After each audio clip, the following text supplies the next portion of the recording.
Yield back. Thank you. The chair now recognizes Ms. Scholten for 5 minutes. Thank you, Chair Collins, Ranking Member Wilson, and welcome to our guests, our witnesses today. Thank you for your thoughtful preparation and helping us get a better handle on what we hope will be a very productive WRDA reauthorization process. I come from Michigan's 3rd congressional district, proud to represent the good people of West Michigan in Congress, where water is a way of life. This is so critical.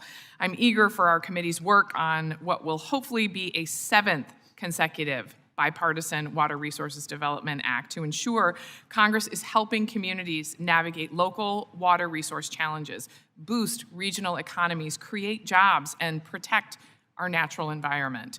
This process is inherently a collaborative effort between Congress, the Corps, and local stakeholders. I think we all can agree that it works best when we are in communication with one another instead of having a single top-down approach from Washington that does not take local stakeholders into consideration. However, a new Trump administration process requires approval from so-called Department of War, the Department of Defense, before local Corps districts share regional priorities for upcoming WRDA. While I'm hopeful this routine exchange of information will eventually be greenlit by the Department of War, I'm concerned that this policy will get in the way of a robust and thoughtful WRDA 2026. Dr. Hasegawa, can you speak to how critical it is that there's congressional coordination between Congress and the Corps district offices and local stakeholders like yourself, how critical that is for a thoughtful WRDA process? Thank you for your question, Congresswoman. There's an old saying, teamwork makes the dream work. Absolutely. And when it comes to the important work before this subcommittee, it really takes next level coordination and collaboration to get things done.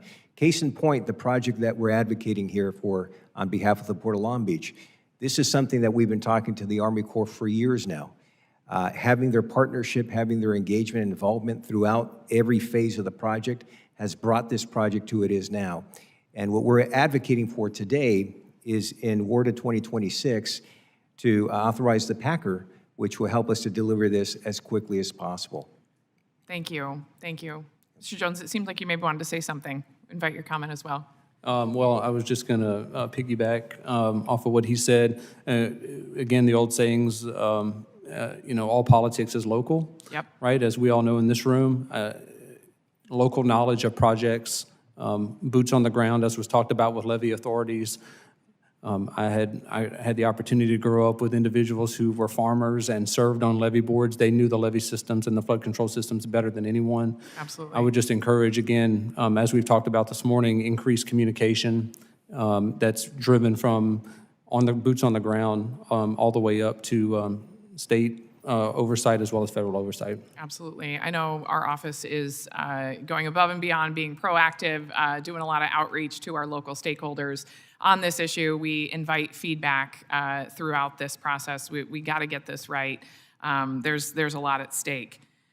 I am so proud, as I mentioned, to represent so much of the Great Lakes Water Basin, miles of Lake Michigan shoreline, as well as a small workhorse harbor in Grand Haven. This harbor supports over 450 jobs and generates $88 million annually in regional economic impact. Earlier this year, Grand Haven's inner harbor was threatened by a potential delay in dredging, something that we know is threatening a lot of our waterways. A delayed dredging cycle could have increased shipping costs by upwards of 30% at a time of already crippling inflation.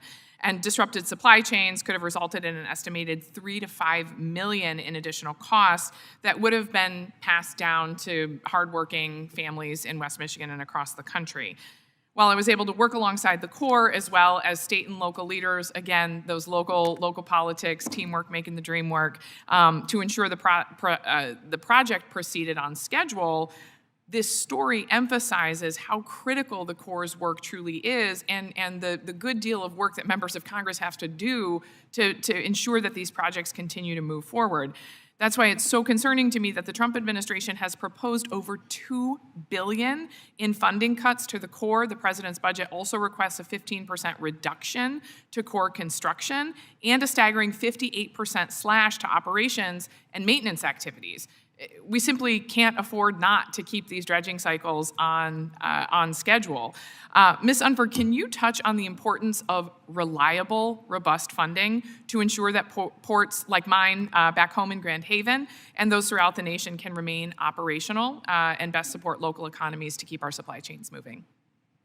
We do support robust funding for these purposes. Thank you. Thank you. Agree that it is essential to make sure that we keep the funding levels where they are. Fantastic. I'm seeing a nod. I'll take that as an affirmative yes. One thing that I am incredibly passionate about is permitting reform. I apologize. I got so excited, Mr. Collins. Good. I'll yield back. I'll Thank you, submit my ma'am. question for the record. There you go. Got me talking The about chair water now and dredging. recognizes Mr. Bost for 5 minutes. Thank you, Mr. Chair. Mr. Camillo